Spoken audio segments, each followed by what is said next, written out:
இது சூப்பர் 60. இன்றைய நாளில் அறிய வேண்டிய அத்தனை செய்திகளையும் 60 நிமிடங்களில் தரும் விறுவிறுப்பான தொகுப்பு. அந்த வகையில் முதலாவதாக ஓய்வூதிய திட்டங்கள் குறித்து ஆய்வு செய்ய அமைக்கப்பட்ட குழுவிடம் அரசு ஊழியர் சங்கங்கள் கருத்து தெரிவிக்க தமிழ்நாடு அரசு அறிவுறுத்தியுள்ளது. பழைய ஓய்வூதிய திட்டம் குறித்து கருத்து தெரிவிக்க ஆசிரியர் சங்கங்கள் உட்பட அரசு ஊழியர் சங்கங்களுக்கு ககன்தீப் சிங் பேடி தலைமையிலான குழு அழைப்பு விடுத்துள்ளது. பழைய ஓய்வூதிய திட்டத்தை கொண்டுவர வேண்டும் என வலியுறுத்தி அரசு ஊழியர் சங்கங்கள் போராட்டங்களை முன்னெடுத்து வருகின்றன. இந்நிலையில் இது தொடர்பாக ஆய்வு செய்ய கூடுதல் தலைமைச் செயலாளர் ககன்தீப் சிங் பேடி தலைமையில் 3 உறுப்பினர்கள் கொண்ட குழு அமைக்கப்பட்டது. இந்த குழு செப்டம்பர் இறுதி அல்லது அக்டோபர் மாதத்தில் அறிக்கை சமர்ப்பிக்கும் என தெரிகிறது. பழைய ஓய்வூதிய திட்டம், பங்களிப்பு ஓய்வூதிய திட்டம், ஒருங்கிணைந்த ஓய்வூதிய திட்டங்கள் குறித்து ஆய்வு செய்து வருகிறது. இந்நிலையில் இவை குறித்து கருத்துக்களை தெரிவிக்க தமிழ்நாடு பட்டதாரி ஆசிரியர்கள் கூட்டமைப்பு, பாலிடெக்னிக் கல்லூரி ஆசிரியர்கள் சங்கம், முதுகலை பட்டதாரி ஆசிரியர் சங்கம் உள்ளிட்ட பல்வேறு அரசு ஊழியர் சங்கங்களுக்கு இந்த குழு அழைப்பு விடுத்துள்ளது. தலைமைச் செயலகத்தில் உள்ள நாமக்கல் கவிஞர் மாளிகையில் வரும் 18 மற்றும் 25ஆம் தேதியும் செப்டம்பர் 1 மற்றும் 8ஆம் தேதியும் இந்த கருத்து கேட்பு கூட்டம் நடைபெற உள்ளது. இதில் ஒவ்வொரு சங்கங்களிலிருந்தும் 2 பேர் பங்கேற்று கருத்துக்களை தெரிவிக்கலாம் என அறிவிக்கப்பட்டுள்ளது. தமிழ்நாட்டில் நவம்பர் 1 மற்றும் 2ஆம் தேதிகளில் ஆசிரியர் தகுதி தேர்வு நடைபெறும் என ஆசிரியர் பணியாளர் தேர்வாணையம் தெரிவித்துள்ளது. இது தொடர்பாக வெளியிடப்பட்டுள்ள அறிவிக்கையில் ஆசிரியர் தகுதி தேர்வுக்கு செப்டம்பர் 8ஆம் தேதி வரை விண்ணப்பிக்கலாம் என தெரிவிக்கப்பட்டுள்ளது. மேலும் செப்டம்பர் 9 முதல் 11ஆம் தேதி வரை விண்ணப்பத்தில் திருத்தம் மேற்கொள்ளலாம் என்றும் ஆசிரியர் தேர்வு வாரியம் தெரிவித்துள்ளது. மேலும் தேர்வுகளுக்கான உத்தேச தேதியும் அறிவிக்கப்பட்டுள்ளது. அதன்படி முதல் தாள் நவம்பர் 11ஆம் தேதியும் 2வது தாள் நவம்பர் 2ஆம் தேதியும் நடைபெறும் என அறிவிக்கப்பட்டுள்ளது. www.trb.tn.gov.in என்ற இணையதளத்தில் கூடுதல் விவரங்களை பெறலாம் என தெரிவிக்கப்பட்டுள்ளது. கடந்த 2023ஆம் ஆண்டுக்கு பிறகு தகுதி தேர்வு அறிவிக்கப்பட்டிருப்பது குறிப்பிடத்தக்கது. சுதந்திர தினத்தையொட்டி தொடர் விடுமுறை வருவதால் வெளியூர் செல்பவர்கள் வசதிக்காக தமிழக அரசு கூடுதலாக சுமார் 2500 பேருந்துகளை இயக்க உள்ளது. அதன்படி சென்னை கிளாம்பாக்கத்திலிருந்து திருவண்ணாமலை, திருச்சி, மதுரை, நெல்லை, கோவை, திருப்பூர் உள்ளிட்ட இடங்களுக்கு நாளை 375 பேருந்துகளும், நாளை மறுநாள் 570 பேருந்துகளும், வெள்ளி மற்றும் சனிக்கிழமை 375 பேருந்துகளும் இயக்கப்பட உள்ளன. கோயம்பேட்டிலிருந்து திருவண்ணாமலை, நாகை, ஓசூர், பெங்களூருவுக்கு வியாழக்கிழமை 100 பேருந்துகளும், வெள்ளிக்கிழமை 90 பேருந்துகளும் இயக்கப்பட உள்ளன.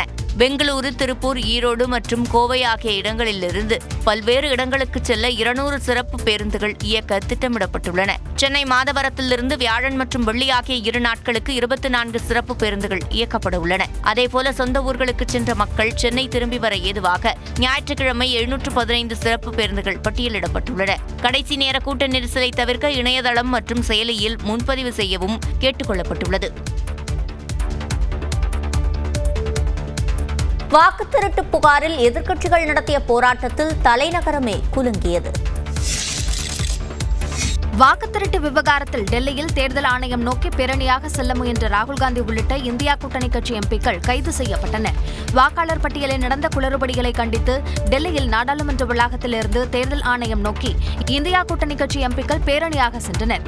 ராகுல் காந்தி தலைமையில் நடந்த இந்த பேரணியில் திமுக, திரிணாமுல் காங்கிரஸ், சமாஜ்வாதி உள்ளிட்ட 25 கட்சிகளின் எம்பிக்கள் பங்கேற்றனர்.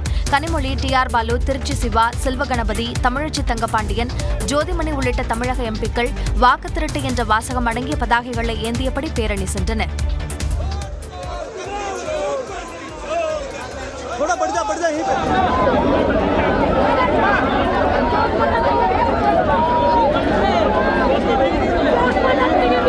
பேரணியாக சென்ற எம்பிக்களை காவல்துறையினர் தடுத்து நிறுத்தினர். இதனை கண்டித்து பிரியங்கா காந்தி உள்ளிட்ட எம்பிக்கள் தரையில் அமர்ந்து போராட்டத்தில் ஈடுபட்டனர்.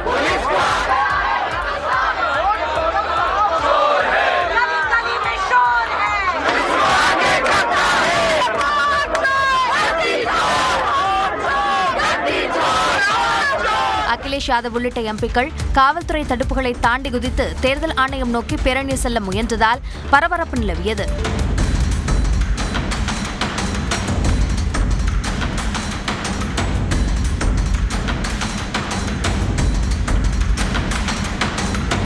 அதனைத் தொடர்ந்து ராகுல் காந்தி, பிரியங்கா காந்தி, கனிமொழி உள்ளிட்ட எம்பிக்களை காவல்துறையினர் கைது செய்தனர். தேர்தல் ஆணையம் ஏன் வாக்காளர்கள் குறித்த தரவுகளை வெளியிட மறுக்கிறது என்று மக்களவை எதிர்க்கட்சித் தலைவர் ராகுல் காந்தி கேள்வி எழுப்பினார். வாக்கு திருட்டு நடந்திருப்பதாக கூறி டெல்லியில் இந்தியா கூட்டணி எம்பிக்கள் பேரணி நடத்தினர். செய்தியாளர்களிடம் பேசிய பிரியங்கா காந்தி மத்திய அரசு பயந்து விட்டதாகவும் கோழைத்தனமாக செயல்படுவதாகவும் சாடினார்.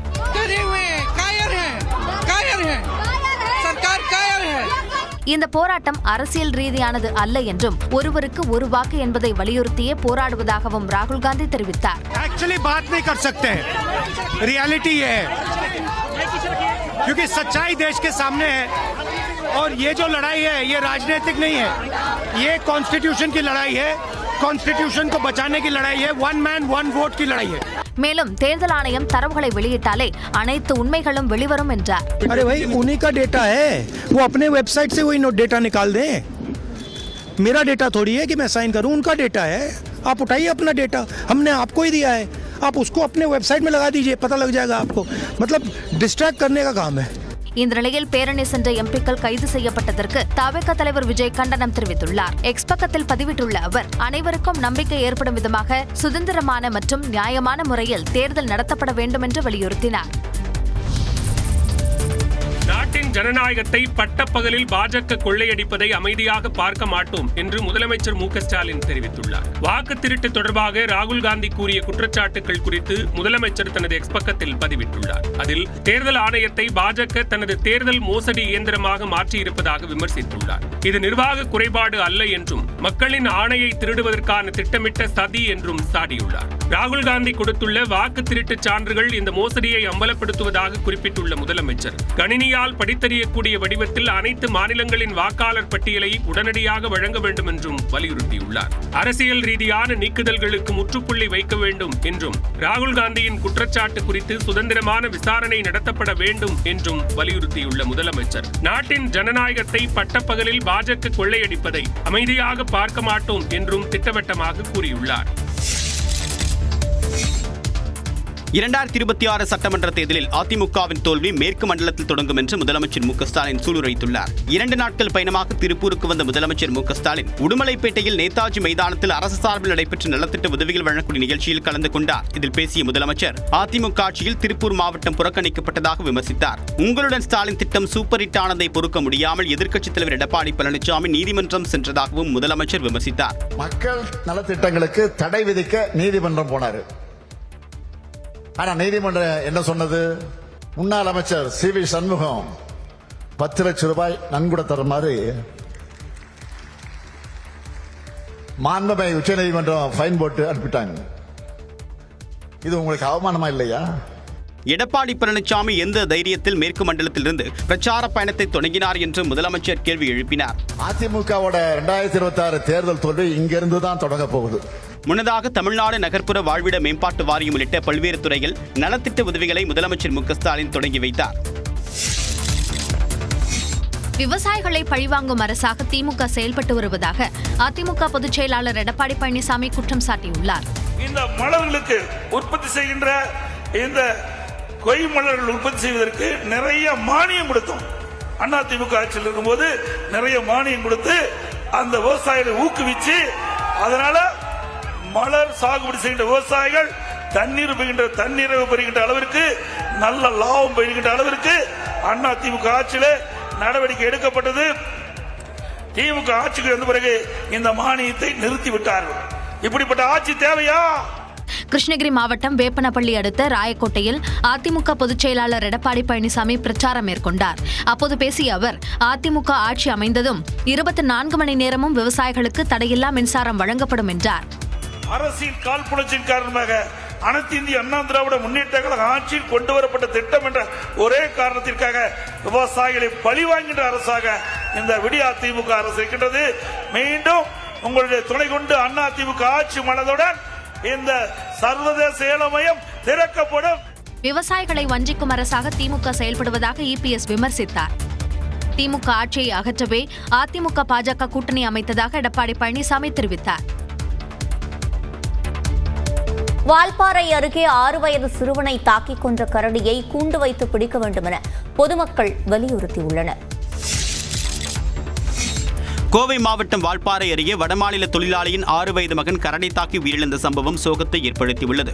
வால்பாறை அருகே உள்ள பேவர்லி எஸ்டேட் பகுதியில் அசாம் மாநிலத்தை சேர்ந்த சர்போத் என்ற நபர் குடும்பத்துடன் தங்கி தேயிலை தோட்டத்தில் பணி செய்து வந்தார். இந்நிலையில் அந்த பகுதியில் உள்ள வனப்பகுதியிலிருந்து வெளியேறிய கரடி ஒன்று குடியிருப்பு பகுதிக்குள் நுழைந்தது.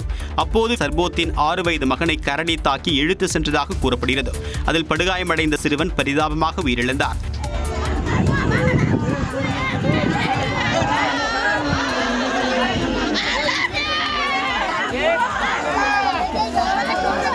கரடி தாக்கி சிறுவன் பலியான சம்பவம் அந்த பகுதியில் கடும் அதிர்ச்சியை ஏற்படுத்தியுள்ளது. திருப்பரங்குன்றம் மலை தொடர்பான வழக்குகளில் ஆடு, கோழி பலியிடுவதால் தீட்டு என்று கூறுவது மனித குலத்திற்கு எதிரானது என்று சென்னை உயர்நீதிமன்ற கிளையில் தமிழ்நாடு அரசு தெரிவித்துள்ளது. திருப்பரங்குன்றத்தில் ஆடு, கோழி பலியிடுவது மற்றும் பெயர் மாற்றம் செய்வது உள்ளிட்ட விவகாரம் தொடர்பாக ஏற்கனவே 2 நீதிபதிகள் அமர்வு மாறுபட்ட தீர்ப்பு வழங்கியதால் 3வது நீதிபதி முன்பாக விசாரணை நடைபெற்று வருகிறது. தர்கா அமைந்திருக்கூடிய பகுதியில் ஆடு, கோழி பலியிடுவதற்கு எந்த தடையும் இல்லை என்று இஸ்லாமியர்கள் நெல்லித்தோப்பு பகுதியில் தொழுகை நடத்திக் கொள்ளலாம் என்றும் அரசு தரப்பில் வாதிடப்பட்டது. மேலும் தீட்டு என்பது மனித குலத்திற்கு எதிரானது என்றும் விளக்கம் அளிக்கப்பட்டது. நெல்லித்தோப்பு பகுதியில் இஸ்லாமியர்கள் தொழுகை நடத்துவதற்கும் எந்த ஆட்சேபனையும் இல்லை என்று தமிழக அரசு தெரிவித்துள்ளது. அரசு தரப்பு வாதம் முடிவடைந்திருக்கக்கூடிய நிலையில் தொல்லியல் துறை விளக்கம் அளிக்க வழக்கு விசாரணை 13ஆம் தேதிக்கு ஒத்திவைக்கப்பட்டுள்ளது.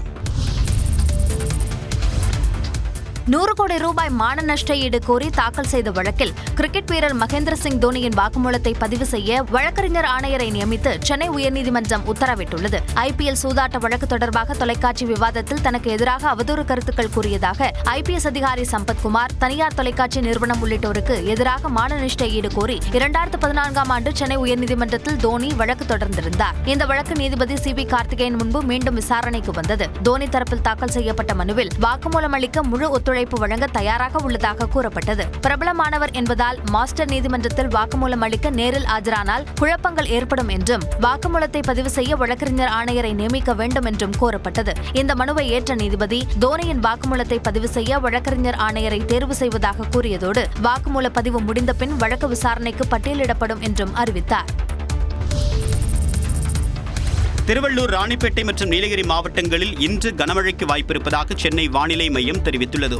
இதுகுறித்து வெளியிடப்பட்டிருக்கூடிய அறிவிப்பில் வரக்கூடிய 13ஆம் தேதி வாக்கில் வடமேற்கு மற்றும் அதனை ஒட்டியுள்ள மத்திய மேற்கு வங்கக்கடல் பகுதிகளில் காற்றழுத்த தாழ்வு பகுதி உருவாகக்கூடும் என தெரிவிக்கப்பட்டுள்ளது. மேலும் இன்று வட தமிழ்நாட்டில் ஒரு சில இடங்களிலும், தென் தமிழ்நாட்டின் ஒரு சில இடங்களிலும், புதுச்சேரி மற்றும் காரைக்கால் பகுதிகளிலும் இடி மின்னலுடன் கூடிய மிதமான மழை பெய்யக்கூடும் என்றும், திருவள்ளூர், ராணிப்பேட்டை மற்றும் நீலகிரி மாவட்டங்களில் ஒரு சில இடங்களில் கனமழை பெய்ய வாய்ப்பிருப்பதாகவும் அறிவிக்கப்பட்டுள்ளது. நாளை திருவள்ளூர், ராணிப்பேட்டை, வேலூர், திருப்பத்தூர் மற்றும் நீலகிரி மாவட்டங்களில் ஒரு சில இடங்களில் கனமழை பெய்ய வாய்ப்பிருப்பதாகவும் வானிலை மையம் தெரிவித்துள்ளது. சென்னை நகரின் ஒரு சில இடங்களில் இடி மின்னலுடன் கூடிய மிதமான மழை பெய்யும் என்றும் கணிக்கப்பட்டுள்ளது. ஜெயலலிதாவுடன் தனது புகைப்படத்தை வைத்து LK சுதீஷ் பதிவிட்டது குறித்து பேசிய தேமுதிக பொதுச் செயலாளர் பிரேமலதா விஜயகாந்த், ஜெயலலிதா தான் தனது ரோல் மாடல் என்றார். மறைந்த முன்னாள் முதலமைச்சர் ஜெயலலிதாவின் புகைப்படத்துடன் பிரேமலதாவின் புகைப்படத்தை இணைத்து தேமுதிக பொருளாளர் LK சுதீஷ் சமூக வலைதளங்களில் பதிவிட்டிருந்தார். இதுகுறித்து நியூஸ் 18 தொலைக்காட்சிக்கு தொலைபேசி வாயிலாக விளக்கமளித்த LK சுதீஷ், ஜெயலலிதாவும் பிரேமலதாவும் சிங்கப்பெண்கள் என்பதால் பகிர்ந்ததாக தெரிவித்தார். இதுகுறித்து சென்னையில் பேட்டியளித்த பிரேமலதா விஜயகாந்த், ஒரு சூரியன் ஒரு சந்திரன் போல ஒரே ஒரு ஜெயலலிதா தான் என்றும் அவர்தான் தனது ரோல் மாடல் என்றும் கூறினார். என்னிடம் ஒரு முறை நான் கட்சி ஆபீஸ்ல இருக்கிறப்ப பிரஸ் மீட்ல கேட்டாங்க, அரசியலில் நீங்கள் யாரை ரோல் மாடலாக எடுத்துக்கொள்கிறீர்கள் என்று. அப்போ நான் தெளிவாக சொன்னேன், நம்ம தமிழ்நாட்டிலேயே இருக்கின்ற ஒரு ஆளுமை முதல்வராக பல சவால்களை சந்தித்து இன்னைக்கு இரும்பு பெண்மணியாக ஒரு லயன் லேடியாக இருக்கின்ற அம்மையார் ஜெயலலிதா அவர்கள் தான் என்னுடைய அரசியல் ரோல் மாடல் என்பதை நான் ஏற்கனவே பதிவு செய்திருக்கிறேன். விஜயகாந்தின் புகைப்படத்தை மற்றவர்கள் பயன்படுத்த தடை விதித்தது குறித்தும் அவர் விளக்கம் அளித்தார். கேப்டன் தான் எங்களுடைய அரசியலில் மானசீக குரு, எங்களுக்கு கேப்டன் தான் அப்படின்னு சொல்லட்டும், சொல்றவங்க கேப்டன் படத்தை பயன்படுத்திக்கலாம். விஜயகாந்தை குருவாக ஏற்றுக்கொள்ளாமல் சமூக வலைதளத்தில் மட்டும் அவரது புகைப்படத்தை பயன்படுத்தவே தாங்கள் தடை விதித்ததாகவும் அவர் கூறினார். மதுரையில் நடைபெறவுள்ள தமிழக வெற்றிக் கழகத்தின் மாநில மாநாட்டிற்கு காவல்துறை அனுமதி அளித்திருப்பதாக அந்த கட்சியின் பொதுச் செயலாளர் ஆனந்த் தெரிவித்திருக்கிறார். நடிகர் விஜயின் தமிழக வெற்றிக் கழக 2வது மாநில மாநாட்டை வருகின்ற 21ஆம் தேதி மதுரை பாரப்பத்தியில் நடத்த அந்த கட்சி திட்டமிட்டது. அது தொடர்பாக அனுமதி கேட்டபோது காவல்துறை சார்பில் 42 கேள்விகளுக்கு விளக்கம் கேட்கப்பட்டது. அதைத் தொடர்ந்து காவல்துறையின் கேள்விகளுக்கு விளக்கமும் கொடுக்கப்பட்டது.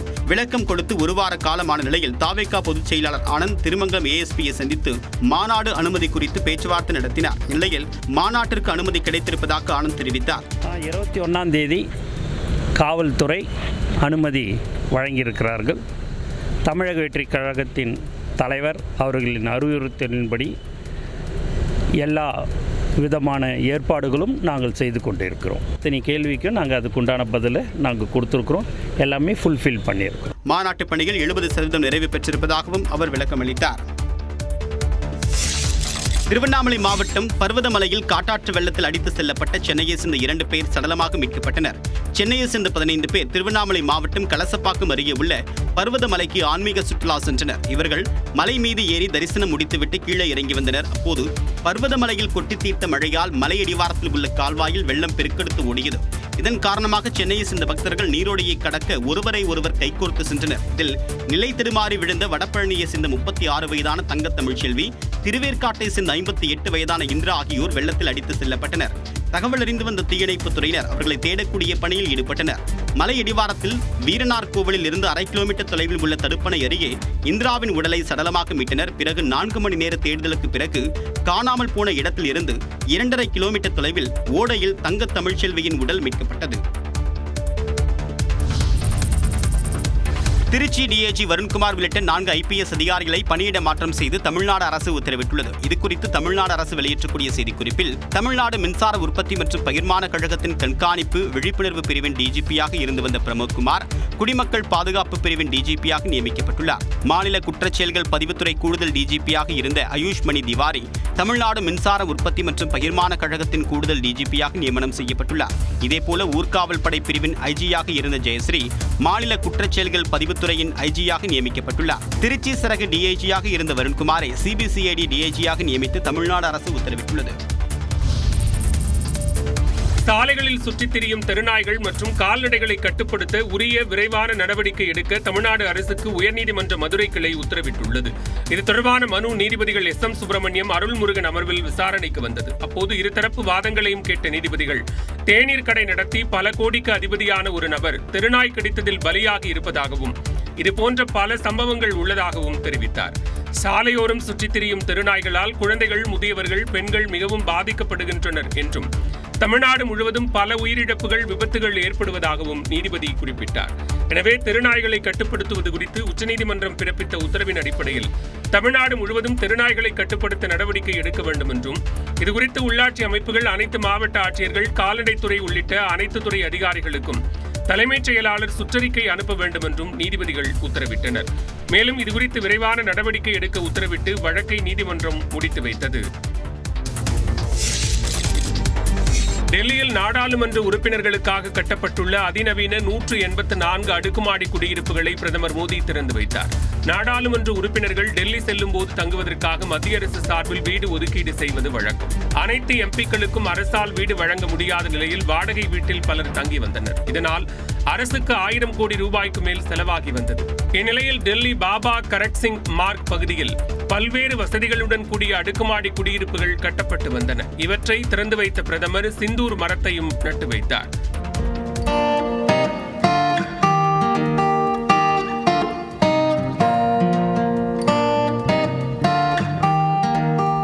ये जो 4 टावर्स हैं, उनके नाम भी बहुत सुंदर है. कृष्णा, गोदावरी, कोसी, हुगली.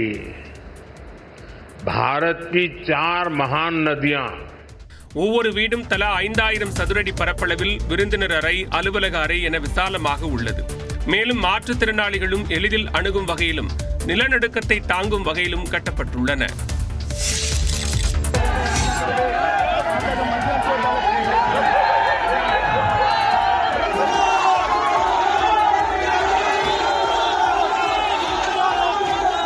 உத்தரப்பிரதேச மாநிலத்தில் உள்ள இஸ்லாமிய கல்லறை மீது ஏறி பஜ்ரங் தள் உள்ளிட்ட இந்து அமைப்புகள் சேதப்படுத்திய காட்சிகளே இவை.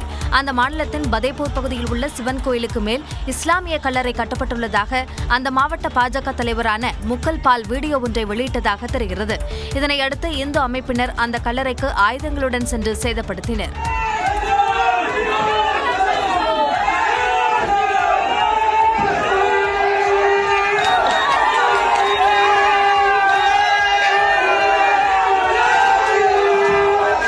இதனால் அங்கு போலீசார் குவிக்கப்பட்டனர். இருப்பினும் இந்து அமைப்பினர் தாக்குதலை தொடர்ந்தனர்.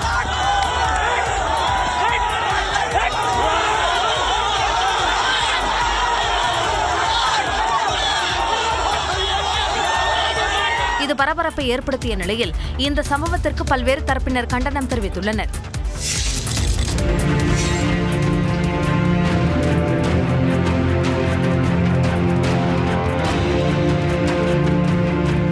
யாரும் உதவிக்கு முன்வராததால் சாலை விபத்தில் உயிரிழந்த மனைவியின் உடலை கணவன் இருசக்கர வாகனத்தில் கட்டி எடுத்து சென்ற அவலம் மகாராஷ்டிரா மாநிலத்தில் அரங்கேறியுள்ளது. மகாராஷ்டிரா மாநிலம் கொரடி பகுதியில் வசித்து வந்த தம்பதி அமித் யாதவ் மற்றும் யாராசி ஞாயிற்றுக்கிழமை மோர்படா பகுதியில் லாரி மோதி ஏற்பட்ட விபத்தில் மனைவி உயிரிழந்த நிலையில் அவரது உடலை எடுத்து செல்ல கணவன் பலரிடம் உதவி கோரியுள்ளார். ஆனால் யாரும் முன்வராததால் விரக்தியடைந்த அமித் யாதவ் தனது இருசக்கர வாகனத்தில் மனைவியின் உடலை கட்டி தனது சொந்த மாநிலமான மத்திய பிரதேசத்திற்கு கொண்டு சென்றுள்ளார். நாக்பூர் ஜபல்பூர் தேசிய நெடுஞ்சாலையில் சென்றபோது போலீசார் தடுத்து நிறுத்த முயன்றபோது அவர் நிற்காததால் விரட்டிச் சென்று பிடித்தனர். உடற்கூறாய்வுக்காக உடல் மருத்துவமனைக்கு அனுப்பப்பட்ட நிலையில் மனதை உலுக்கும் இந்த காட்சி வெளியாகி அதிர்ச்சியை ஏற்படுத்தியுள்ளது.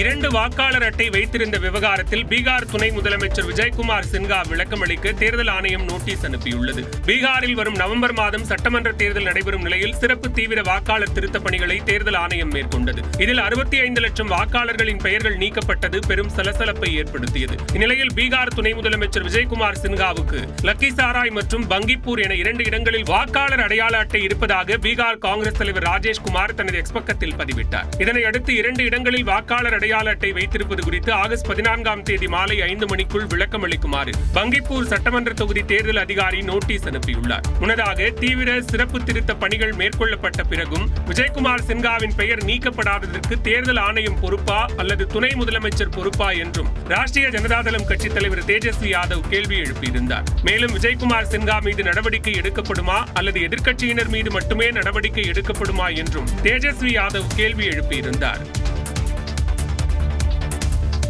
ரஷ்யா உக்ரைன் மீது நடத்தி வரும் தாக்குதல் குறித்து பிரதமர் மோடியிடம் எடுத்துரைத்ததாக உக்ரைன் அதிபர் தெரிவித்துள்ளார்.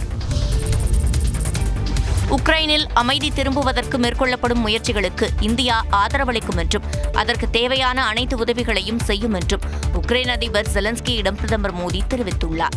ரஷ்யா உக்ரைன் இடையே போர் நிலவி வரும் சூழலில் அதனை முடிவுக்கு கொண்டுவர பல நாடுகள் முயற்சிகள் மேற்கொண்டு வருகின்றன.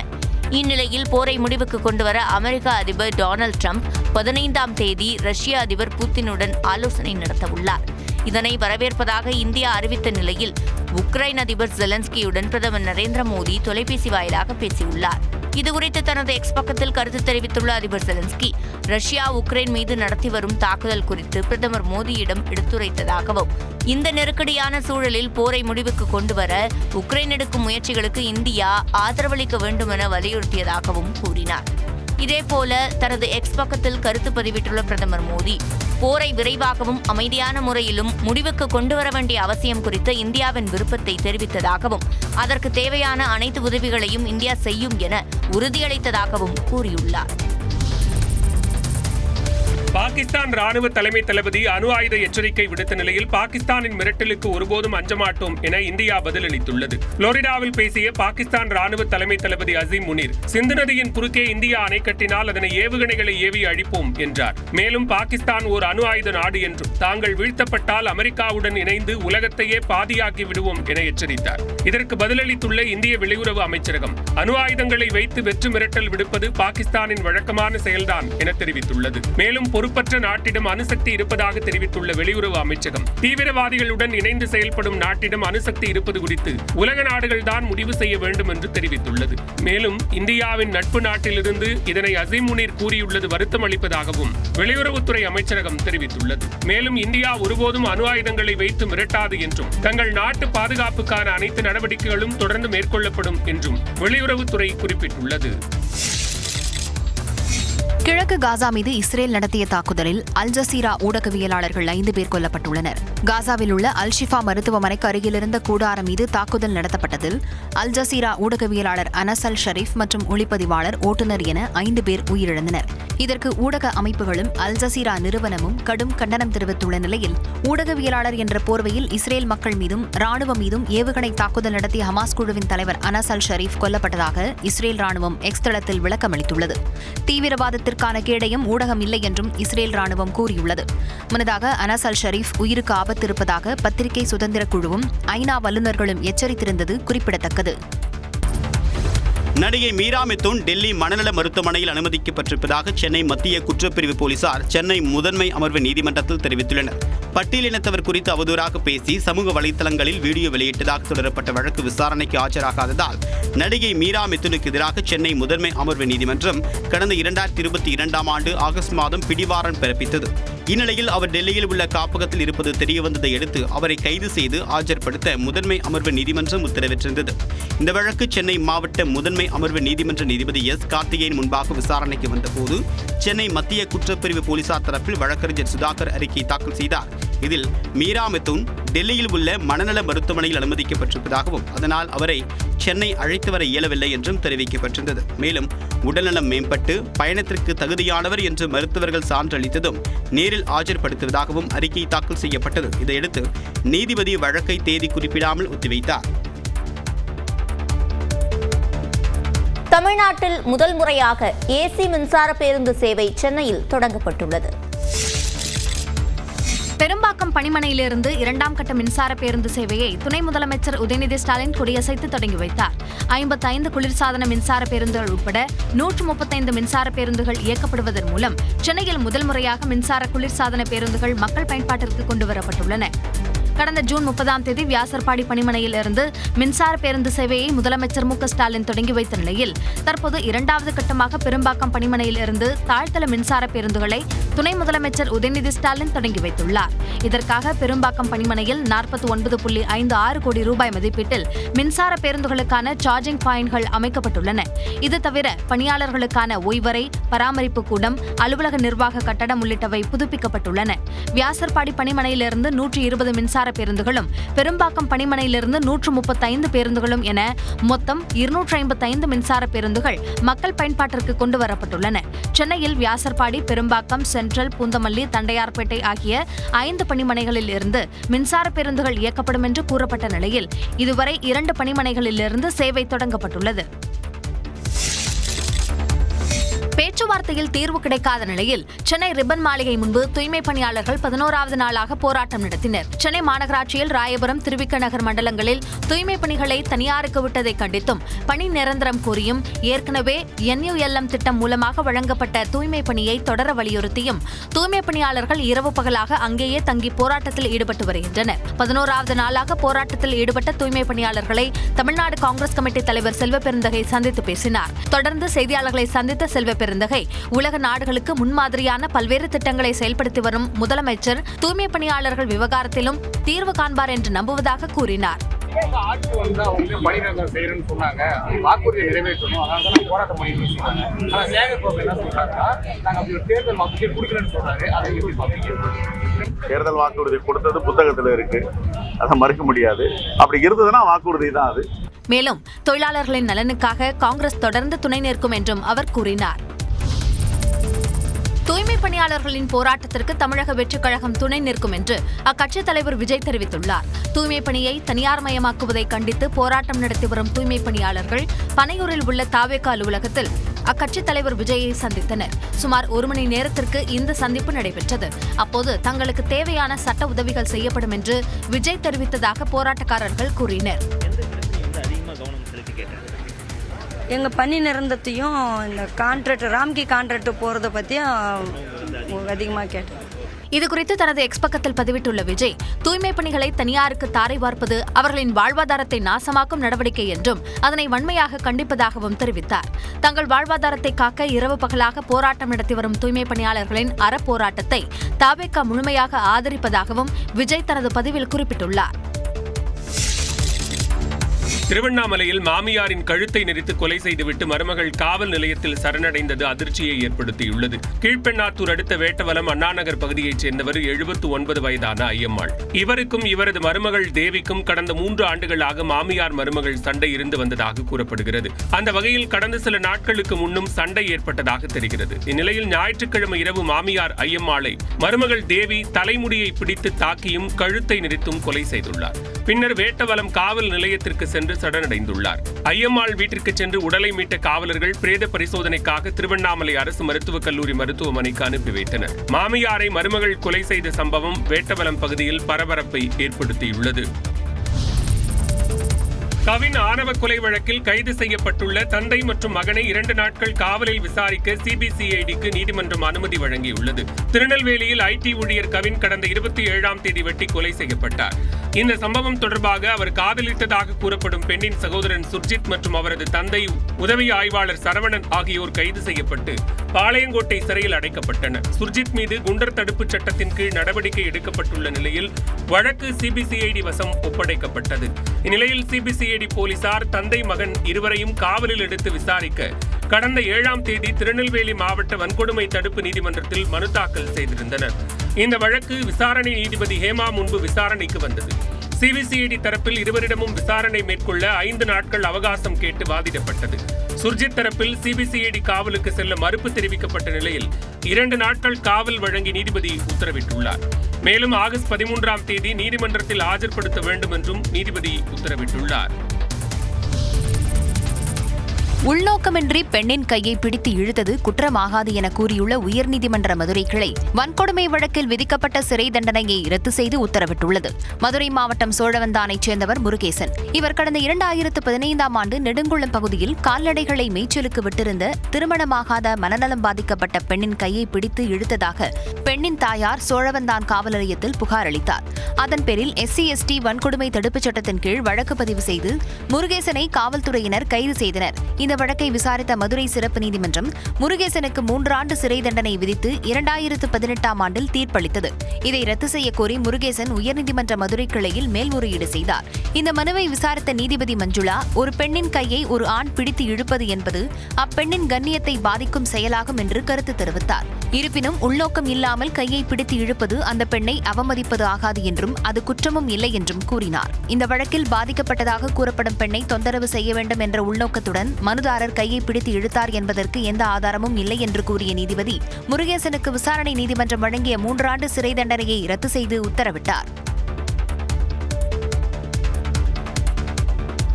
வயதானவர்களுக்கு வீடு தேடிச் சென்று ரேஷன் பொருட்கள் வழங்கும் திட்டம் இன்று தொடங்கப்படுகிறது. வயதானவர்கள், மாற்றுத்திறனாளிகள் ரேஷன் பொருட்களை நேரில் சென்று வாங்க சிரமப்படுவதால் அவர்களின் நலனை கருத்தில் கொண்டு அனைத்து பொருட்களையும் அவர்களின் வீடுகளுக்கே நேரடியாக சென்று வழங்க தாயுமானவர் திட்டம் அறிவிக்கப்பட்டது. அந்த வகையில் சென்னையில் இத்திட்டத்தினை முதலமைச்சர் மு க ஸ்டாலின் இன்று தொடங்கி வைக்கிறார். 34,809 நியாய விலைக் கடைகளில் செயல்படுத்த போகிறோம். 70 வயதுக்கு மேற்பட்ட 20,42,657 மூத்த குடிமக்கள், 1,27,797 மாற்றுத்திறனாளிகள்னு 21,70,454 பேர் இந்த திட்டத்தால் பயனடைய போகிறாங்க. ஒவ்வொரு மாதமும் 2வது சனிக்கிழமை மற்றும் ஞாயிற்றுக்கிழமைகளில் குடிமைப் பொருட்கள் உங்கள் வீடு தேடி வந்துடும். இதுக்காக கூட்டுறவுத்துறைக்கு ஆக போகிற 30,14 லட்சம் ரூபாயை கூடுதல் செலவாக கருதாமல் மக்களுக்கு செய்கிற உயிர்காக்கும் கடமையாக நாங்கள் நினைக்கிறோம். இத்திட்டத்தின்படி ஏறக்குறைய 35,000 நியாய விலை கடைகள் மூலம் 70 வயதிற்கும் மேற்பட்ட 20 லட்சம் முதியோருக்கு 1,27,000 மாற்றுத்திறனாளிகள் பயனடைவர். இவர்களுக்கு மாதந்தோறும் 2வது சனி ஞாயிற்றுக்கிழமைகளில் அவர்களின் வீடுகளுக்கு சென்று ரேஷன் பொருட்கள் விநியோகம் செய்யப்பட உள்ளன. ராகுல் காந்தி கூறியது போல தமிழ்நாட்டிலும் வாக்காளர் பட்டியலில் குளறுபடி இருப்பதாக அதிமுக முன்னாள் அமைச்சர் ஜெயக்குமார் குற்றம் சாட்டியுள்ளார். சென்னையில் செய்தியாளர்களிடம் பேசிய அவர் இதனை தெரிவித்தார். தமிழ்நாட்டை பொறுத்தவரை பார்த்தீங்கன்னா வாக்காளர் பட்டியலில் குறைபாடுகள் உண்டு. அதுவும் குறைபாடுகள் கொஞ்சம் நஞ்சம் இல்லை. மிஸ்மேட்சிங்கு, செத்தவர் உயிரோடு வருது, டோர் நம்பர் மாறி இருக்கு, ஆண் ஃபோட்டோவை பெண் ஃபோட்டோவை மாற்றிடுது, பெண் ஃபோட்டோவை ஆண் ஃபோட்டோவை மாற்றிடுது. அது மட்டும் இல்லாமல் பார்த்தீங்கன்னா வந்து ஷிஃப்டடு, இங்கேயும் இருப்பாங்க அங்கேயும் இருப்பாங்க, டபுள் என்ட்ரி. இதெல்லாம் முற்றிலும் இல்லாத ஒரு வாக்காளர் பட்டியல் 100% அளவுக்கு ஒரு வெளிப்படைத்தன்மையோடு எல்லோரும் வாக்களிக்கின்ற உரிமை கண்டிப்பாக அது வந்து நீங்கள் வந்து உறுதிப்படுத்தணும். சென்னையில் போராட்டத்தில் ஈடுபட்டுள்ள தூய்மை பணியாளர்களை முதலமைச்சர் அழைத்து பேச வேண்டும் என்றும் ஜெயக்குமார் வலியுறுத்தினார். ஏன் வந்து தூய்மை பணியாளர் வந்து அழைத்து பேசுவதில் என்ன உங்களுக்கு தயக்கம்? தூய்மை பணியாளர் வந்து சென்னை மாநகராட்சியில் உட்கார்ந்து ஒரு 5 நிமிஷம் கூட்டு பேசுவதில் என்ன தயக்கம் உங்களுக்கு? இனி எம்ஜிஆர் ஜெயலலிதாவை பற்றி யார் தவறாக பேசினாலும் சும்மா விடமாட்டோம் என்றும் ஜெயக்குமார் எச்சரித்தார். 152 அடி உயரம் கொண்ட முல்லை பெரியார் அணையின் நீர்மட்டம் 136 அடியாக குறைக்கப்பட்டதற்கு அப்போதைய முதலமைச்சர் எம்ஜிஆரும் காரணம் என மதிமுக பொதுச் செயலாளர் வைகோ தெரிவித்துள்ளார். தேனி மாவட்ட மதிமுக சார்பில் நடைபெற்ற பொதுக்கூட்டத்தில் முல்லை பெரியாரும் நியூட்ரினோவும் என்ற பொருளில் மதிமுக பொதுச் செயலாளர் வைகோ சிறப்புரையாற்றினார். அப்போது பேசிய அவர் எம்ஜிஆர் செய்த ஒப்பந்தம் குறித்து பேசினார். தமிழ்நாடு முதலமைச்சர் மக்கள் கழகம், கேரள முதலமைச்சர் இடையிலே கேடி தாமஸ் அந்த அணையை பார்வையிட சென்றவர், அவர் முன்னிலையில் ஒப்பந்தம் போட்டார்கள். வருத்தப்படக்கூடாது, உண்மையை சொல்வதற்காக 152 அடி உயரத்தை 136ஆக குறைத்துக் கொள்ளலாம். இந்த ஒப்பந்தத்திலே தமிழ்நாடு முதலமைச்சரும் கேரள முதலமைச்சரும் கையெழுத்திட்டிருக்கிறார்கள். நியூட்ரினோ திட்டத்தை தேனி மாவட்டத்தில் ஒருபோதும் அமைய விடமாட்டோம் என்றும் வைகோ சூளுரைத்தார். அவருக்கு குறைஞ்சிரும், அவர் விஜய் வர்றதுனால அவருக்கு குறைஞ்சு போயிடும், அவர் ஒண்ணுமே இல்லாம போயிடுவாரு. ஏன் எதுக்கு பயம் காட்டுறான்னு தெரியுமில்ல? ஐயோ அப்படியே அப்ப கட்சி கலைஞ்சிருமா, அப்ப ஏதாவது ஒரு கட்சியில கூட்டணி போயிடுவோம். ஏய், செத்து சாம்பனால ஆன ஒழிய நாங்க தனியா தான் போவோம். சும்மா போட்டு அது கூட்டணி போயிடும், அது ஒன்றும் இல்லாம போயிட்டு போகுது. கூட்டணி குறித்த கேள்விக்கு நாம் தமிழர் கட்சி ஒருங்கிணைப்பாளர் சீமான் அளித்த விளக்கம்தான் இது. வரும் சட்டமன்ற தேர்தலில் மேலும் 36 லட்சம் வாக்குகளை வாங்கி கரையேறி விடுவேன் என்றும் சீமான் நம்பிக்கை தெரிவித்தார். என்னன்னா 36 லட்சம் வாங்கினவன் இன்னொரு 36 லட்சம் கூட ஏறிட மாட்டேன்னா என்ன? கடலையே தாண்டிட்டேன், கரை தான் இருக்கு. தன் மீது வழக்கு போட்டு மிரட்டிய போதும் என்ஐஏ சோதனை நடத்திய போதும் யாருடனும் கூட்டணி வைக்கவில்லை என்றும் சீமான் தெரிவித்தார். மாலை 6 மணிக்கு மேல் போதையில் தள்ளாடுகின்ற இளைஞர்களை பார்க்கும்போது மனது வலிப்பதாக சௌமியா அன்புமணி தெரிவித்துள்ளார். தருமபுரி மாவட்டம் கடத்தூரில் பாமக நிர்வாகி எழுதிய நூல் வெளியீட்டு விழாவில் பசுமை தாயகம் தலைவர் சௌமியா அன்புமணி கலந்து கொண்டு புத்தகத்தை வெளியிட்டார். தொடர்ந்து பேசியவர், இளைஞர்களை கெடுக்கக்கூடிய வகையில் கஞ்சா உள்ளிட்ட போதைப் பொருட்கள் அவர்களின் கல்லூரி அருகிலேயே கிடைப்பதாக குற்றம் சாட்டினார்.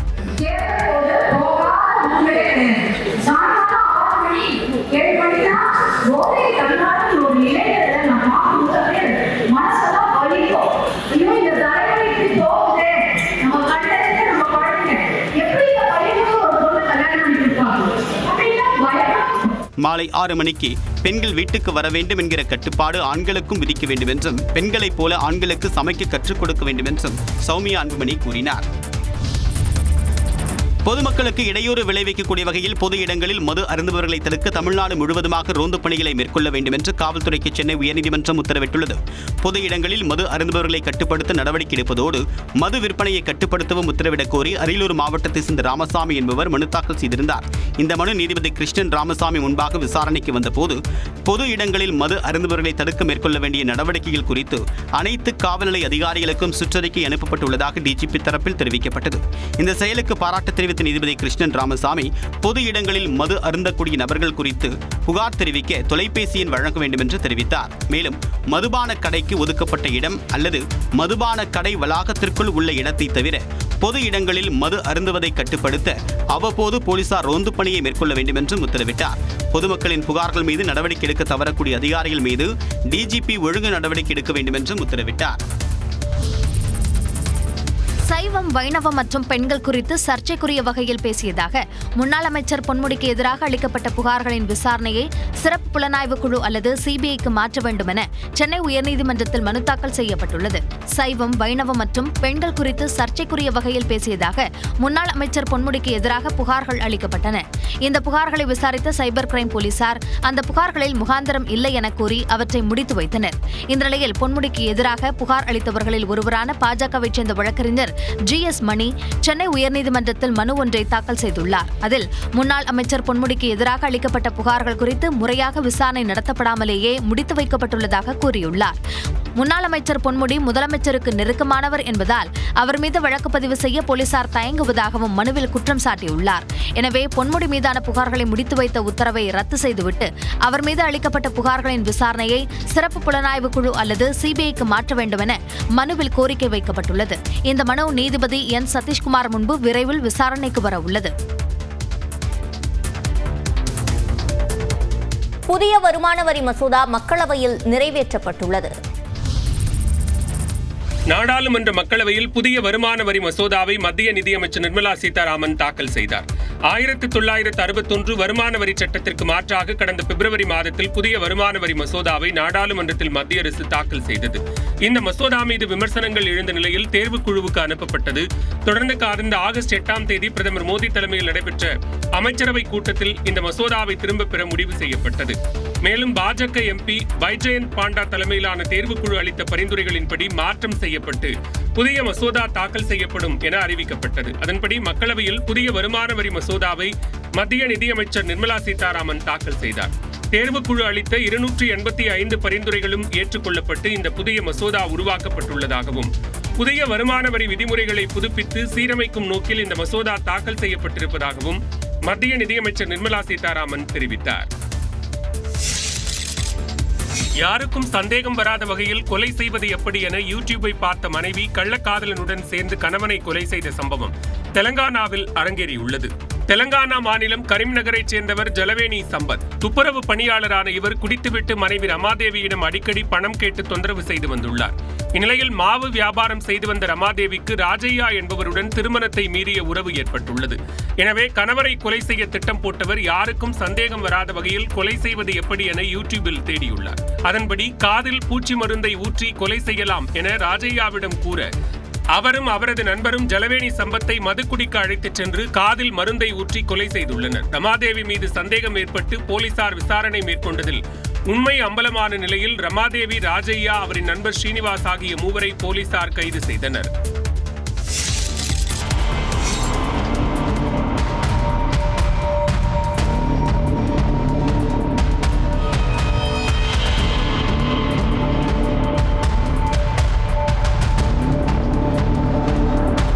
உத்தரப்பிரதேச மாநிலம் நொய்டாவில் பராமரிப்பு மையத்தில் குழந்தையை தரையில் போட்டும் கடித்து வைத்தும் கொடுமைப்படுத்திய பதைப்பதைக்கும் காட்சிகள்தான் இவை. நொய்டாவில் உள்ள குழந்தைகள் பராமரிப்பு மையத்தில் விடப்பட்டிருந்த 15 மாத குழந்தையின் உடலில் காயங்கள் இருப்பதை பார்த்து அவரது பெற்றோர் காவல் நிலையத்தில் புகார் அளித்தனர். அதன் பேரில் காவல்துறையினர் பராமரிப்பு மையத்தில் இருந்த CCTV காட்சியை ஆய்வு செய்த போது பராமரிப்பாளரான சுனாலி குழந்தையை தரையில் போட்டும் சுவரில் அடித்து கொடுமைப்படுத்தியதும் தெரியவந்தது.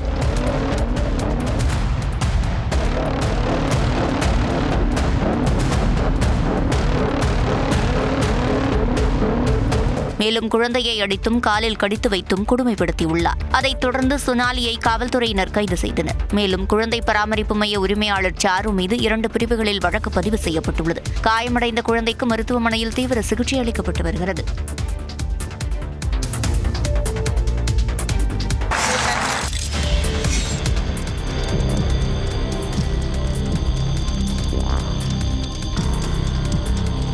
அமெரிக்காவின் பென்சில்வேனியா மாகாணத்தில் உள்ள உருக்கு ஆலையில் ஏற்பட்ட வெடிவிபத்தின் காட்சிதான் இது. தென்மேற்கு பென்சில்வேனியா மாகாணத்தில் உள்ள பிட்ஸ்பர்க் நகரில் இயங்கி வரும் தனியார் உருக்கு ஆலையில் ஆயிரக்கணக்கான தொழிலாளர்கள் பணியாற்றி வருகின்றனர். இந்நிலையில் இந்த ஆலையில் திடீரென வெடிவிபத்து ஏற்பட்டது.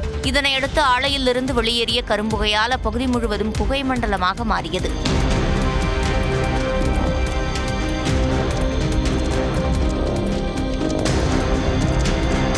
இதனையடுத்து ஆலைக்கு விரைந்த தீயணைப்புத் துறையினர் தண்ணீரை பீச்சி அடித்து தீயை கட்டுக்குள் கொண்டு வந்தனர்.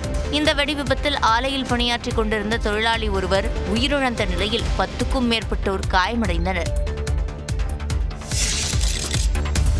மெக்சிகோ நாட்டில் பெய்த கனமழையால் அந்நாட்டு விமான நிலையம் மூடப்பட்டதால் பயணிகள் அவதியடைந்தனர். மெக்சிகோ நாட்டில் கடந்த சில நாட்களாக கனமழை பெய்து வருவதால் பல்வேறு பகுதிகள் வெள்ளக்காடாக காட்சியளிக்கின்றன. இந்நிலையில் மெக்சிகோ நகரில் உள்ள பெனிட்டோ ஜுவரஸ் சர்வதேச விமான நிலையத்தின் ஓடுதளம் மற்றும் விமான நிலைய வளாகத்தில் வெள்ளம் சூழ்ந்ததால் பயணிகள் கடும் அவதியடைந்தனர். விமான நிலையத்தின் கார் பார்க்கிங், பயணிகள் காத்திருக்கும் அறை, ஓடுதளம் என அனைத்து பகுதிகளிலும் வெள்ள நீர் சூழ்ந்ததால் பயணிகள் மற்றும் ஊழியர்கள் கடுமையாக பாதிக்கப்பட்டனர்.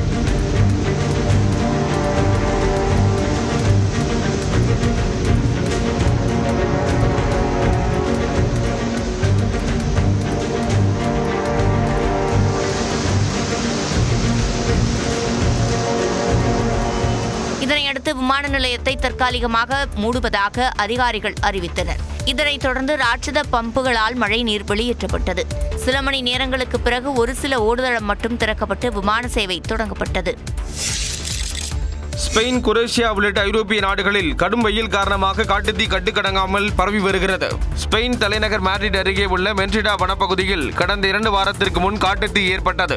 அருகே உள்ள குடியிருப்புகளுக்கும் தீ பரவி வரும் நிலையில் ஹெலிகாப்டர்கள் உதவியுடன் தீயணைப்பு வீரர்கள் தீயை அணைக்க போராடி வருகின்றனர். இந்த விபத்தில் சிக்கி 98 விழுக்காடு தீக்காயமடைந்த நபரை மீட்பு குழுவினர் மீட்டு மருத்துவமனையில் அனுமதித்தனர். இதேபோன்று போர்ச்சுகல் நாட்டில் ரான்கோசோ நகரில் 3 இடங்களில் காட்டுத்தீ பிடித்துள்ளது. 2000க்கும் மேற்பட்ட தீயணைப்பு வீரர்கள் தீயை அணைக்கும் பணியில் ஈடுபட்டுள்ளனர். குரோஷியா நாட்டின் ஜெசனைஸ் நகரின் அருகே உள்ள வனப்பகுதியில் ஏற்பட்ட காட்டுத்தீ குடியிருப்பு பகுதிக்கு பரவாமல் தடுக்க தீயணைப்பு வீரர்கள் போராடி வருகின்றனர்.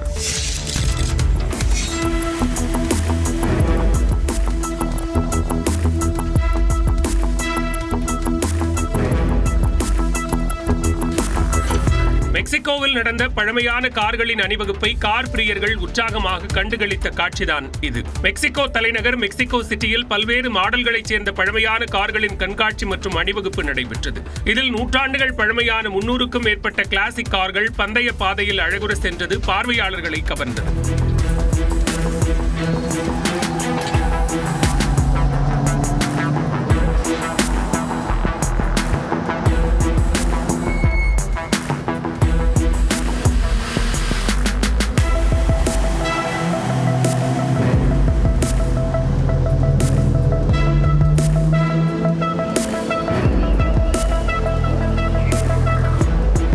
மேலும் வண்ணமயமான கார்கள் முன்பு நின்று கார் பிரியர்கள் புகைப்படம் மற்றும் செல்ஃபி எடுத்து மகிழ்ந்தனர்.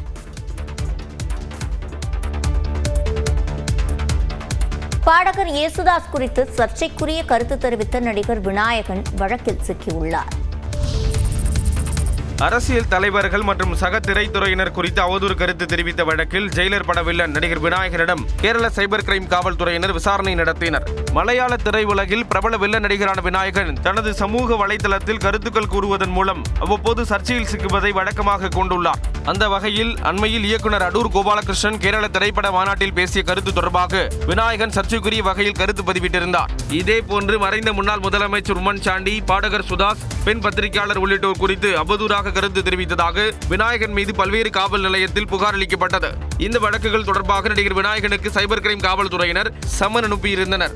அதன்படி நேற்று கொச்சியில் உள்ள சைபர் கிரைம் காவல் நிலையத்தில் விநாயகன் நேரில் ஆஜராகி விளக்கம் அளித்தார். அவரிடம் 1/2 மணி நேரம் விசாரணை நீடித்தது. நடிகை நிதி அகர்வால் தனியார் நிகழ்ச்சிக்கு அரசு வாகனத்தில் பயணித்த வீடியோ சர்ச்சையான நிலையில் அவர் விளக்கம் அளித்துள்ளார். தமிழ்நாடு துணை முதலமைச்சர் உதயநிதி ஸ்டாலினின் கழகத் தலைவன், ஆந்திர துணை முதலமைச்சர் பவன் கல்யாணின் ஹரிஹர வீரமுல்லு உள்ளிட்ட படங்களில் நடித்தவர் நடிகை நிதி அகர்வால். தமிழ், இந்தி, தெலுங்கு மொழிகளில் நடித்து வரக்கூடிய நிதி அகர்வால் ஆந்திராவின் மேற்கு கோதாவரி மாவட்டத்தில் உள்ள பீமாவரம் பகுதியில் நடைபெற்ற தனியார் நிகழ்ச்சிக்கு சென்றிருந்தார். ஆனால் அவர் சென்ற கார் ஆந்திர மாநில அரசு பணிகளுக்கு என்று ஒதுக்கப்பட்ட வாகனமாக இருந்ததால் சர்ச்சையானது. அரசு வாகனம் எப்படி நடிகையின் தனியார் நிகழ்ச்சிக்கு ஒதுக்கப்பட்டது என்று பலரும் கேள்வி எழுப்பினர். இந்நிலையில் தொடர்பாக விளக்கம் அளித்திருக்கூடிய நடிகை நிதி அகர்வால் இதற்கும் தனக்கும் எந்த தொடர்பும் இல்லை என்றும் அரசு வாகனம் வேண்டும் என்று தான் கேட்கவில்லை என்றும் தெரிவித்துள்ளார். விழா ஏற்பாட்டாளர்களே வாகனத்தை தனக்கு ஏற்பாடு செய்ததாகவும் அவர் குறிப்பிட்டுள்ளார். கலங்கரை விளக்கம் முதல் உயர்நீதிமன்றம் வரையிலான மெட்ரோ வழித்தட நீட்டிப்பு பணிகளுக்கு விரிவான திட்ட அறிக்கை தயாரிக்க ஒப்பந்தம் கையெழுத்தாகியுள்ளது. கலங்கரை விளக்கம் முதல் உயர்நீதிமன்றம் வரையிலான நீட்டிப்பில் மெரினா கடற்கரை மற்றும் தலைமைச் செயலகத்திற்கான இணைப்பை மேம்படுத்தும் விதமாக சுமார் 7 கிலோமீட்டர் நீளத்திற்கு தடம் அமைக்க திட்டமிடப்பட்டுள்ளது. தாம்பரம் முதல் வெள்ளச்சேரி வழியாக கிண்டி வரையில் சுமார் 21 கிலோமீட்டர் வழித்தட நீட்டிப்பு மேற்கொள்ளப்பட உள்ளது. இதன் மூலம் தாம்பரம், மேடவாக்கம், பள்ளிக்கரணை, வேளச்சேரி ஆகிய புறநகர் பகுதிகள் கிண்டி மெட்ரோ நிலையத்துடன் ஒருங்கிணைக்கப்படும். கலங்கரை விளக்கம் முதல் உயர்நீதிமன்றம் வரை தடம் நீட்டிப்புக்கான திட்ட அறிக்கை தயாரிக்க 38 லட்சம் ரூபாயும், தாம்பரம் முதல் வேளச்சேரி வரை விரிவான திட்ட அறிக்கை தயாரிக்க 96 லட்சம் ரூபாயும் ஒதுக்கீடு செய்யப்பட்டுள்ளது.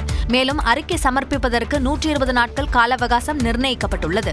இந்த திட்ட அறிக்கையில் வழித்தட பாதை அமையும் இடங்கள், பயணிகளின் எண்ணிக்கை, தொழில்நுட்ப சாத்தியக்கூறுகள் விரிவாக மதிப்பீடு செய்யப்பட உள்ளன.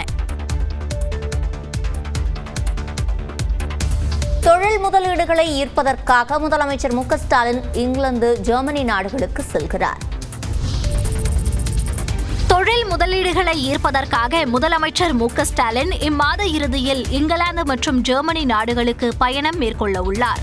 முதலமைச்சர் மு க ஸ்டாலின் தமிழ்நாட்டின் பொருளாதார வளர்ச்சியை 2030ஆம் ஆண்டுக்குள் $1 டிரில்லியன் என்ற அளவுக்கு உயர்த்த வேண்டும் என்ற இலக்குடன் தொழில் மேம்பாட்டு பணிகளில் கவனம் செலுத்தி வருகிறார். அதன் ஒரு பகுதியாக வெளிநாடுகளில் சுற்றுப்பயணம் செய்து தொழில் முதலீடுகளை தமிழ்நாட்டிற்கு ஈர்த்து வருகிறார். கடந்த 4 ஆண்டுகளில் Dubai, Singapore, Japan, Spain, America உள்ளிட்ட நாடுகளுக்கு சென்று முதலீட்டாளர்களை சந்தித்து தமிழகத்தில் முதலீடு செய்ய வரும்படி அழைப்பு விடுத்திருந்தார். இந்நிலையில் முதலமைச்சர் மு க ஸ்டாலின் தொழில் ஒப்பந்தங்களை மேற்கொள்வதற்காக 5வது முறையாக வெளிநாடு செல்ல திட்டமிட்டுள்ளார். இந்த முறை இங்கிலாந்து, ஜெர்மனி நாடுகளுக்கு செல்ல உள்ளார். இந்த மாத இறுதியில் அல்லது செப்டம்பர் மாதம் முதல் வாரத்தில் அவர் வெளிநாட்டு பயணத்தை மேற்கொள்ள உள்ளதாகவும், அப்போது தொழிலதிபர்கள் மற்றும் தமிழ் வம்சாவளியினரை சந்தித்து பேச உள்ளதாகவும் கூறப்படுகிறது. ஒரு ஆளுக்கு 11,000 ரூபாய்.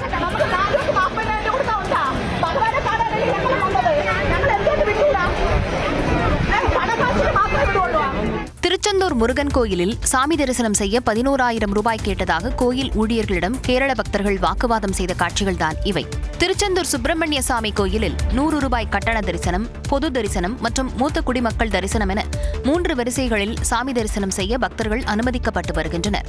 கேரளாவிலிருந்து தரிசனம் செய்ய வந்த ஒரு குடும்பத்தினரிடம் கோயில் பணியாளர் ஒருவர் சண்முகவிலாஸ் மண்டபம் வழியாக தரிசனத்திற்கு அழைத்துச் செல்ல தலா 11,000 வீதம் 4 நபர்களுக்கு 44,000 ரூபாய் கேட்டதாக கூறப்படுகிறது. இதனால் ஆத்திரமடைந்த அவர்கள் கடும் வாக்குவாதத்தில் ஈடுபட்டனர். சண்முகவிலாஸ் மண்டபம் வழியாக சிலரை மட்டும் அனுமதித்ததாக கூறப்படுகிறது. இதனை கண்டித்தும் சக பக்தர்கள் கோயில் ஊழியர்களிடம் வாக்குவாதம் செய்தனர்.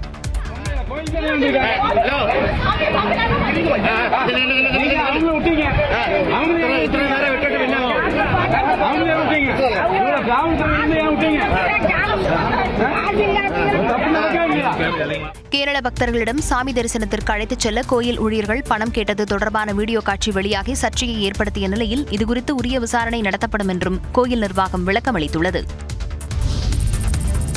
தனியாருக்கு சொந்தமான கட்டிடத்தில் செயல்பட்டு வரும் தாம்பரம் காவல் ஆணையர் அலுவலகத்தை 2 ஆண்டுகளில் காலி செய்ய வேண்டும் என்று சென்னை உயர்நீதிமன்றம் உத்தரவிட்டுள்ளது. தாம்பரம் காவல் ஆணையர் அலுவலகத்தை காலி செய்து கட்டடத்தை ஒப்படைக்க கோரி கோட்டூர்புரத்தைச் சேர்ந்த உரிமையாளர் சரத்குமார் உள்ளிட்டோர் வழக்கு தாக்கல் செய்திருந்தனர். அதில் மாதம் 10,14,300 ரூபாய் என வாடகை நிர்ணயித்து 2022ஆம் ஆண்டு ஜனவரி முதல் 11 மாதங்களுக்கு குத்தகை ஒப்பந்தம் கையெழுத்திடப்பட்டதாக குறிப்பிடப்பட்டுள்ளது. ஆனால் ஒப்பந்தப்படி வாடகை வழங்காததால் மாதத்திற்கு 4 லட்சம் ரூபாய் இழப்பை சந்தித்ததாக குறிப்பிட்டுள்ள மனுதாரர் கட்டிடத்தை காலி செய்து ஒப்படைக்க உத்தரவிட வேண்டும் என்று கூறியுள்ளார். வழக்கை விசாரித்த நீதிபதி ஆனந்த் வெங்கடேஷ் கட்டிடத்திற்கான வாடகையை 6 லட்சம் ரூபாயிலிருந்து 13 லட்சம் ரூபாயாக அதிகரித்து உத்தரவிட்டார். மேலும் கூடுதல் தொகை 2.18 கோடி ரூபாயை 2025 டிசம்பர் 31க்குள் மனுதாரர்களுக்கு வழங்க வேண்டும் என்று கூறியதோடு 2 ஆண்டுகளில் கட்டிடத்திலிருந்து காவல் ஆணையர் அலுவலகத்தை காலி செய்ய வேண்டும் என்றும் உத்தரவிட்டுள்ளார். தனது வாழ்நாள் முழுக்க பெண்களை மதித்து அவர்களை முன்னிறுத்தி வாழ்ந்தவர் விஜயகாந்த் என்று தேமுதிக பொதுச் செயலாளர் பிரேமலதா விஜயகாந்த் தெரிவித்துள்ளார். சென்னை சேத்துப்பட்டில் உள்ள லேடி ஆண்டாள் அரங்கத்தில் சக்தி மசாலா வழங்கக்கூடிய சக்தி விருதுகள் நிகழ்ச்சி நடைபெற்றது. இதில் வீட்டிலிருந்து தொழில் செய்கின்ற பெண்களை அங்கீகரித்து விருது வழங்கப்பட்டது. இந்த நிகழ்ச்சியில் பிரேமலதா விஜயகாந்துக்கு சிறந்த முன்மாதிரி என்ற விருதினை சக்தி மசாலா நிறுவனத்தின் நிறுவனர் PC துரைசாமி மற்றும் இயக்குனர் டாக்டர் சாந்தி துரைசாமி ஆகியோர் வழங்கினர்.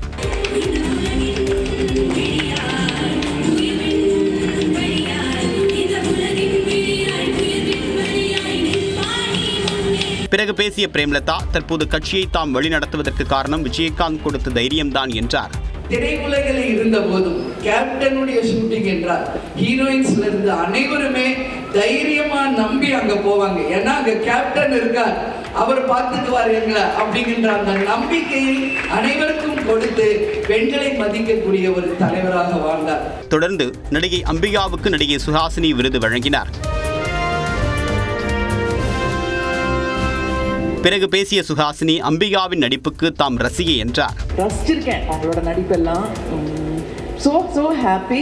நடிப்பு அந்த ஒர்க்கு அப்படிங்கறத கண்டினியூ பண்ணிட்டே இருக்காங்க இவங்க. இதே போல கல்வி, சினிமா, தொலைக்காட்சி, இசை என்று பல துறைகளை சேர்ந்தவர்கள் இந்த நிகழ்ச்சியில் பங்கேற்றனர். தமிழ்நாட்டின் பல்வேறு பகுதிகளில் பெய்த தொடர் கனமழை காரணமாக மண் சரிவு மற்றும் விளைநிலங்களில் மழைநீர் புகுந்து பயிர்கள் சேதமானது. திருவாரூர் மாவட்டத்தில் பருவம் தவறிய மழையால் 10,000 ஏக்கர் இளம்பயிர்கள் பாதிக்கக்கூடிய அபாயம் ஏற்பட்டிருப்பதாக விவசாயிகள் வேதனை தெரிவித்தனர். மேட்டூர் அணை திறக்கப்பட்டு குறுவை சாகுபடி தொடங்கிய நிலையில் கடந்த சில நாட்களாக பெய்து வரக்கூடிய தொடர் மழை காரணமாக ஓடாச்சேரி, கானூர், கள்ளிக்குடி, அலிவலம் உள்ளிட்ட பகுதிகளில் உள்ள பயிர்கள் நீரில் மூழ்கக்கூடிய அபாயம் உருவாகியுள்ளது. போர்க்கால அடிப்படையில் வடிகால் ஆறுகள்லாம் உடனடியாக வடிகால் வாய்க்கால்கள் ஆறுகளில் இருக்க சட்டெல்லாம் தூக்கி தண்ணி வடிய ஓரிரு நாளில் தண்ணி வடிய நடவடிக்கை எடுத்தால் தான் இந்த குருவை பயிர் காவந்தாகும். இல்லை தண்ணி நின்றுட்டே இருந்துச்சுன்னா தூர் கட்டுற பருவத்திலையும் வேர் பிடிச்சி வர்ற பருவத்திலையும் இந்த தண்ணி நின்றுட்டே இருந்துச்சுன்னா மிகப்பெரிய பாதிப்பு ஏற்படும். அதே போல கள்ளக்குறிச்சி மாவட்டம் கல்வராயன் மலைப்பகுதியில் பெய்த மழை காரணமாக குண்டியானத்தம், ஆலத்தி உள்ளிட்ட பல்வேறு பகுதிகளில் மண் சரிவு ஏற்பட்டு சாலை பழுதானதால் வாகன ஓட்டிகள் கடும் அவதிக்குள்ளாகினர். வெள்ளிமலையிலிருந்து கொட்டப்புத்தூர் செல்லக்கூடிய சாலை பழுதானதால் வாகனத்தை இயக்க முடியாத நிலை ஏற்பட்டுள்ளதாக வாகன ஓட்டிகள் தெரிவித்தனர். மறுசீரமைப்பு பணிகள் காரணமாக டெல்லி, வாஷிங்டன் இடையேயான நேரடி விமான சேவையை செப்டம்பர் 1ஆம் தேதி முதல் தற்காலிகமாக நிறுத்த உள்ளதாக ஏர் இந்தியா நிறுவனம் அறிவித்துள்ளது. அகமதாபாத்தில் ஏர் இந்தியா விமானம் விபத்துக்குள்ளான சம்பவம் உலகம் முழுக்க கடும் அதிர்வலைகளை ஏற்படுத்தியுள்ளது. இந்நிலையில் பயணிகள் பாதுகாப்பு மற்றும் அவர்களுக்கான வசதிகளை மேம்படுத்தும் பணிகளில் ஏர் இந்தியா நிறுவனம் ஈடுபட்டுள்ளது. அதன்படி 26 போயிங் 7878 ட்ரீம்லைனர் விமானங்களில் பல்வேறு மறுசீரமைப்பு பணிகள் மேற்கொள்ளப்பட உள்ளதாக கூறப்படுகிறது. அதிநவீன இருக்கைகள், பல்வேறு புதிய பொழுதுபோக்கு வசதிகள் உள்ளிட்டவை இதில் இடம்பெறலாம் என எதிர்பார்க்கப்படுகிறது. இதன் காரணமாக டெல்லி, வாஷிங்டன் இடையேயான நேரடி விமான சேவையை செப்டம்பர் 1ஆம் தேதி முதல் அந்நிறுவனம் தற்காலிகமாக நிறுத்த உள்ளது.